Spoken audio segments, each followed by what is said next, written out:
یؤتی الحکمت من یشاء، وہ جسے چاہتا ہے حکمت عطا فرما دیتا ہے، دانائی۔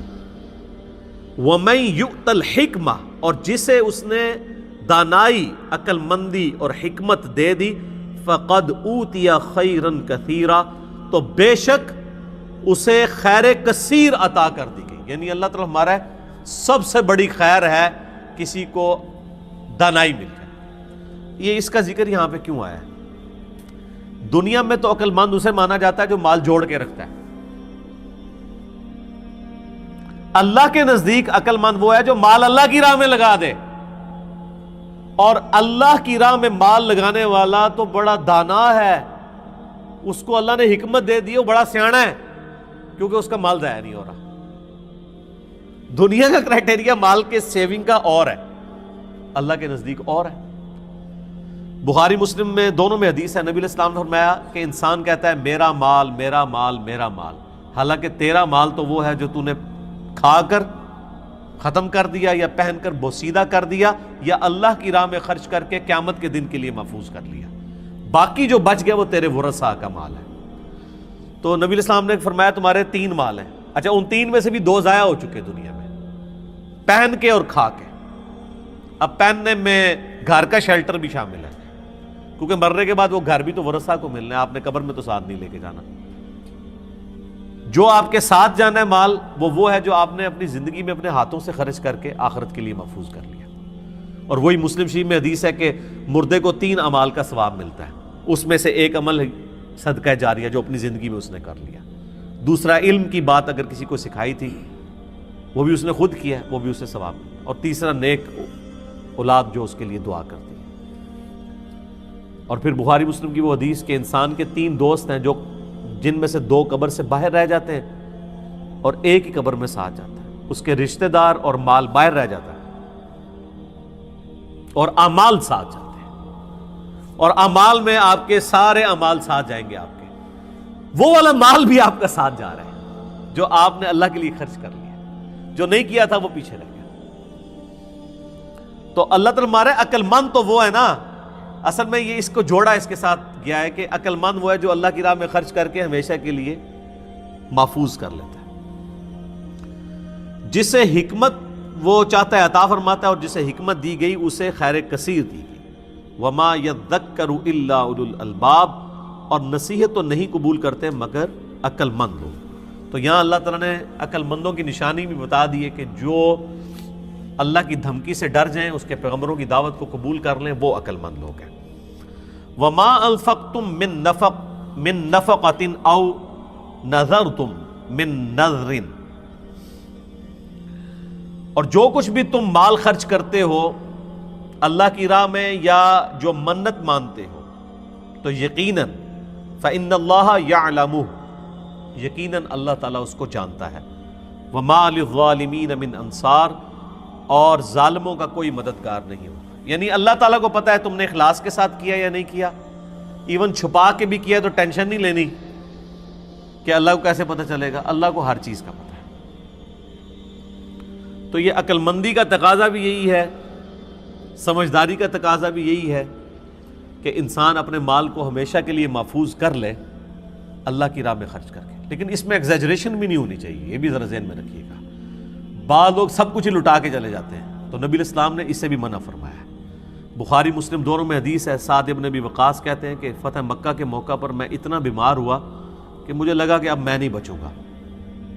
اب فتح مکہ ہو رہی ہے 8 ہجری میں، اور سعد ابن ابی وقاص وہ صحابی ہیں جو سب سے آخر میں فوت ہوئے ہیں بدری صحابہ میں سے 56 ہجری میں۔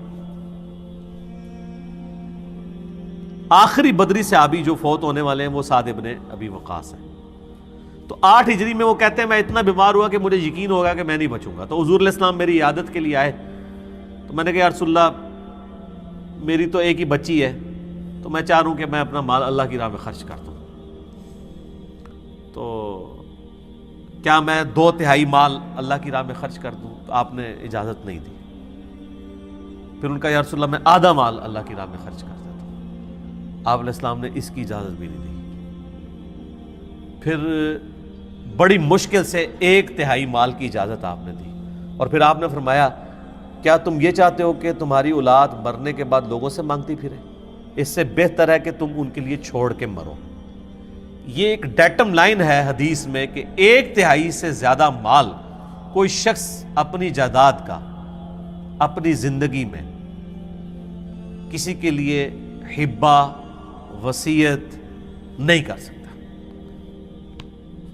1/3،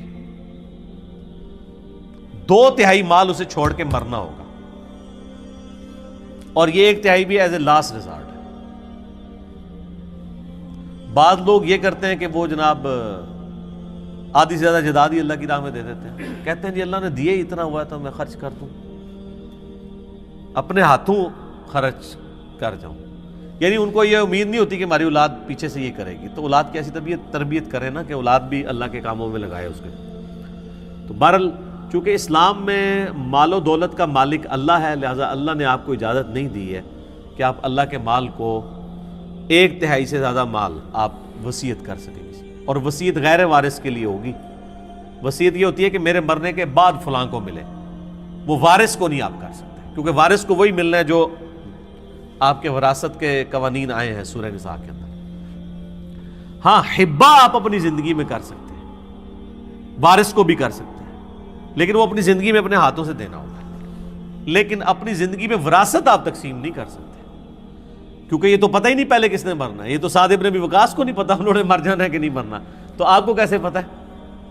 مرنے کے بعد وراثت تقسیم ہوتی ہے۔ اکثر لوگ کہتے ہیں جی میں اپنے ہتھے ہی دے جاواں، پچھو لڑتے رہن گے، لڑنا انہوں نے پھر بھی ہے پچھو، بے فکر ہو، ہتھی دے بھی جاؤ پھر بھی لڑن گے، کیونکہ ذرا سا اونچ نیچ ہوگی نہ تو انہوں نے کہنا ہے پیو نو پٹو پا لیا سی، اے نکے والے نے، اے وڈے والے نے، لڑنا انہوں نے ہے جے، یہ ذہن نہیں رکھنا۔